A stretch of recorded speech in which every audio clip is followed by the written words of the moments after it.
দেশের বিভিন্ন জায়গার আরো কিছু খবর নিয়ে এখন একটি ডেস্ক রিপোর্ট। শ্রম ও কর্মসংস্থান প্রতিমন্ত্রী নজরুল ইসলাম চৌধুরী বলেছেন, আওয়ামী লীগ প্রতিষ্ঠা হয়েছিল বলেই বাঙালি জাতি বাংলা ভাষা এবং বাংলাদেশ পেয়েছে।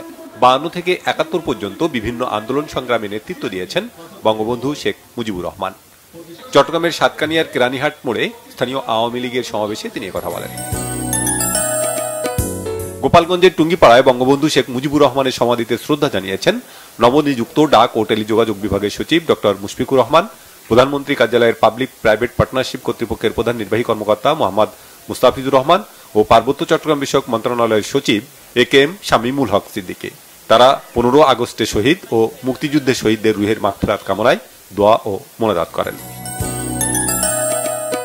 ঝিনাইদহে সংসদ সদস্য আনোয়ারুল আজিম আনার হত্যার প্রতিবাদ ও জড়িতদের শাস্তির দাবিতে মানববন্ধন হয়েছে।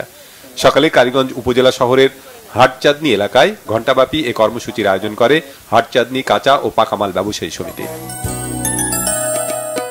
সাভারে ঢাকা আরিচা মহাসড়কে বিআরটি এর ভ্রাম্যমাণ আদালতের অভিযানে প্রায় শতাধিক যানবাহনকে বিভিন্ন অনিয়মের কারণে জরিমানা করা হয়। জব্দ করা হয় 3টি বাস ও একটি মিনি বাস।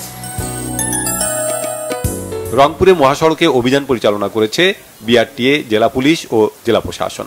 রংপুর দিনাজপুর মহাসড়কের বালাপাড়া হাইওয়ে পুলিশ ফাঁড়ি এলাকায় দিনভর এই অভিযানে বেপরোয়া চলাচল বন্ধ, মহাসড়কে নসিমন করিমন চলাচল নিষিদ্ধ করা সহ হেলমেট পরে মোটরসাইকেল চালাতে ক্যাম্পেইন করা হয়।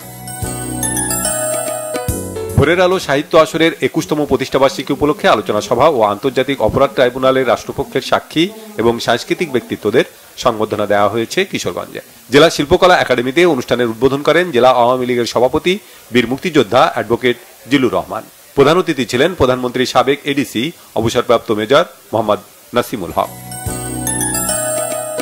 ঘূর্ণিঝড় রেমালে ক্ষতিগ্রস্ত উপকূলের পরিস্থিতি নিয়ে নাগরিক প্রতিনিধিদের সাথে মিট দ্য প্রেস অনুষ্ঠিত হয়েছে সাতক্ষীরায়।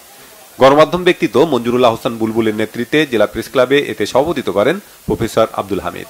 এ সময় মঞ্জুরুল্লাহ হোসেন বুলবুল বলেন, উপকূলের মানুষ চায় বসবাসযোগ্য পরিবেশ ও সুপেয় পানির নিশ্চয়তা। শেষ মুহূর্তের প্রচারণা চলছে নারায়ণগঞ্জের রূপগঞ্জের কাঞ্চন পৌরসভা নির্বাচনে।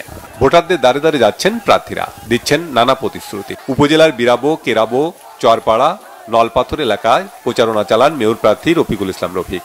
জনসংযোগ করেন প্রতিদ্বন্দ্বী প্রার্থী দেওয়ান আবুল বাশার বাদশাহ। ময়মনসিংহে দুস্থ, অসহায়, প্রতিবন্ধী, ক্ষুদ্র নৃগোষ্ঠী ও অসুস্থ পুলিশ পরিবারের নারী সদস্যদের মাঝে সেলাই মেশিন বিতরণ করেছে পুলিশ নারী কল্যাণ সমিতি পুনাক।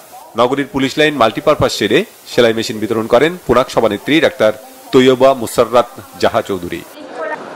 শাফিন খান, বাংলা ভিশন নিউজ ডেস্ক।